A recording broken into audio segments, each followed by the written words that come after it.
3, 2, 1, go!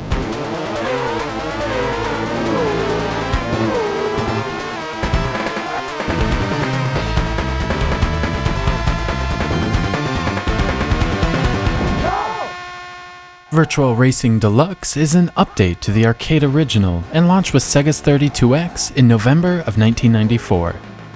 Everything in the game is fully rendered with polygons, including all of the rival racers, environments, and trackside details. As a launch title for the 32x, this game certainly showed some promise for the little add-on.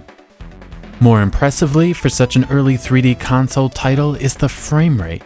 Even with 15 cars on the screen, the frame rate stays silky smooth. There is some pop-up as you cruise along, but nothing that adversely affects the gameplay. It's really too bad more 32x games didn't look this good. The original Virtua Racing features a single open-wheeled car and 3 tracks: Big Forest, Bay Bridge, and Acropolis. This deluxe edition brings an additional 2 cars as well as 2 new tracks to race on. The stock car is a NASCAR-inspired beast that is slower, but is incredibly good at drifting. The prototype car resembles something out of Le Mans, and has the highest top speed, but lacks the grip of the original open-wheeled car. Highland is the first of the new tracks, and seems to emulate a closed street course with many right-hand turns. The final track, Sand Park, features a desert setting and an aggressive amount of elevation changes. The tracks themselves are all well designed, and each one has its own distinctive look and feel. Some of the tracks lend themselves to speed, while others feature complicated turns that you need to memorize to be successful. Most of the tracks are wide enough where the computer-controlled drones don't get in the way, and you can keep your momentum going. The new tracks are fun to race on and feel like they belong in the game, but in my opinion, the original 3 courses are still where I like to spend most of my time. There's just something iconic about these 3 tracks, and they have that arcade Sega feel to them.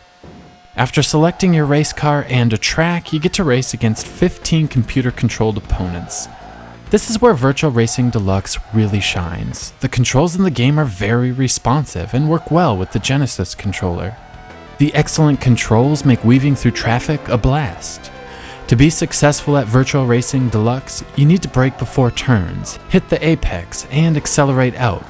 You cannot simply run wide open throttle, or you will spin out and hit walls. Overall though, the game's physics definitely lean more towards the arcade side than the simulation side, despite what the game's title suggests.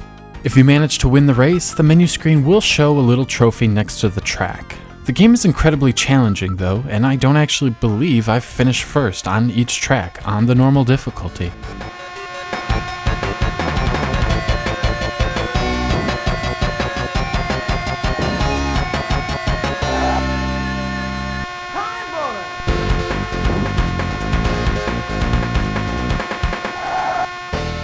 The sound isn't technically great, and sounds like most Genesis games. However, it is definitely creative. After passing a checkpoint or finishing a lap, there is a voice that tells you what you just did.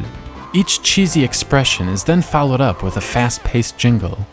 Between these jingles is nothing but engine noise. Each car features its own noise, from the low rumble of a V8 to the high-pitched whine of the Formula car. Your car's tires screech through the turns, and there's a nice engine whoosh from the other cars as you pass them. While dated, all of the sounds are charming and enjoyable. One of the flaws in Virtua Racing Deluxe is the lack of a save feature. After powering off the system, your trophies and lap records are gone. The Japanese release did feature a battery backup, so it's disappointing the North American release didn't. It would have added some replay value to try and beat your old lap records.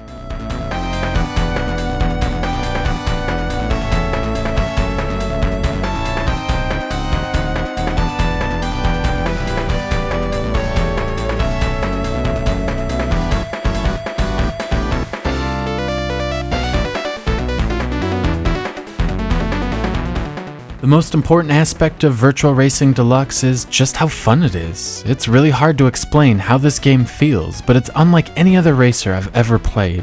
You always know exactly how hard you can push before you lose grip. It's this playability that places it well above games released years later. The voiceovers and catchy jingles just ooze Sega style, and it's still mimicked on arcade-style racing games to this day. On a technical front, this is an even more impressive game. It's hard to believe all of this is happening with so little RAM. When you compare this to other 3D games of the time on the Super Nintendo, Atari Jaguar, or the 32X itself, it's easy to see how special this game is. Virtua Racing Deluxe is a system-defining title and worth tracking down a 32X for. Everything about the game is fun and exciting, and is one of the reasons Sega was my favorite hardware manufacturer for many years. The game really is that amazing.